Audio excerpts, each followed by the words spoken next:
Where did the world come from? How did we get here? What are we told in the media? What are we taught in school?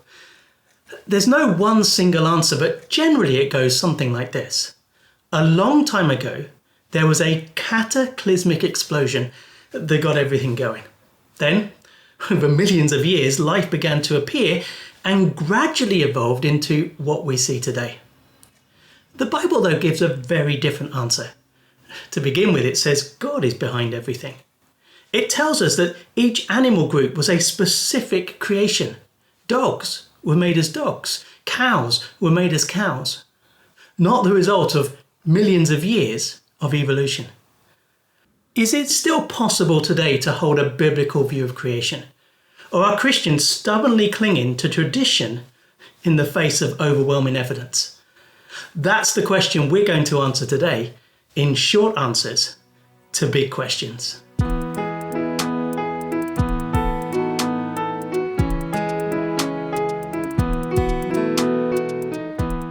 Can I still believe that God made the world? Is that still credible in 2020?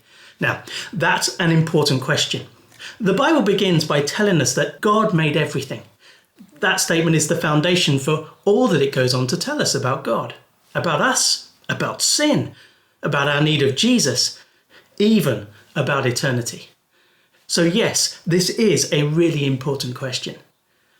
In this video, I want to give you 3 reasons why I think we can still believe that God made the world. The first is this: science can't answer everything.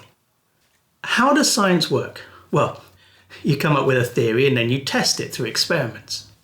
That process helps us to understand the world in which we live today.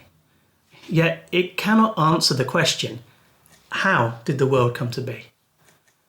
Experiments might show that a theory is possible, but without observing the event of creation itself, we cannot say what happened.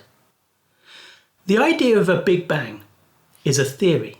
The idea of evolution is a theory. It's put forward as a possible answer, yet it hasn't been proved and actually can never be proved. Believing what the Bible says about creation doesn't put you at odds with science, although it does put you at odds with a theory that some scientists hold to. So if we have to recognize the limits of science, what can we say about the Bible? If science can't prove how we got here, is the Bible any different? Yes. The Bible doesn't present its account of creation as a theory, but as a statement by the one person who was there when it all began, God Himself. To me, that's a really big difference. One morning, we went into our dining room and there were slug trails all over the carpet. We weren't impressed, but we were also confused. How did they get there? We came up with some possible theories. Maybe the slug came through an air vent. Maybe it came through an opening in a window. Maybe it lived in the house. All were possible, yet the only way to know for sure would be to camp out overnight and see it for ourselves. The Bible claims that God was there when the world was made. The Bible claims that He saw it, that He made it, and that this is His statement. Then there's a third reason. The idea of a creator God seems to make more sense.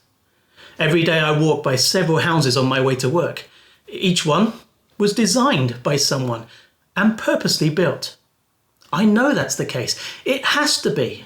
They didn't just appear by chance. Our bodies, the universe, the natural world around us are infinitely more complicated than even the biggest and grandest of buildings. Could they really have got here without a designer and builder behind them? To me, it seems easier to believe that God designed and made the world in which we live. I suppose in the end, that's the heart of the question. Who or what will you believe? How did we get here? Big Bang and evolution, or was it by a specific creating work of God? At the moment, more people might believe that God had nothing to do with it. As a Christian, I differ and have to accept that. Popular opinion may laugh and think I'm old-fashioned, yet that doesn't mean that believing God made the world is not a rational belief to hold.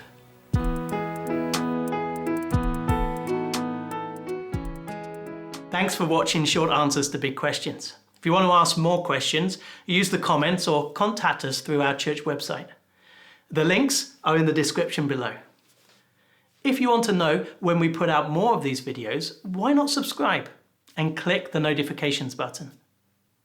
If you'd like to, you can also join us for our Sunday services. They're available through our YouTube channel. It would be great if you could join us.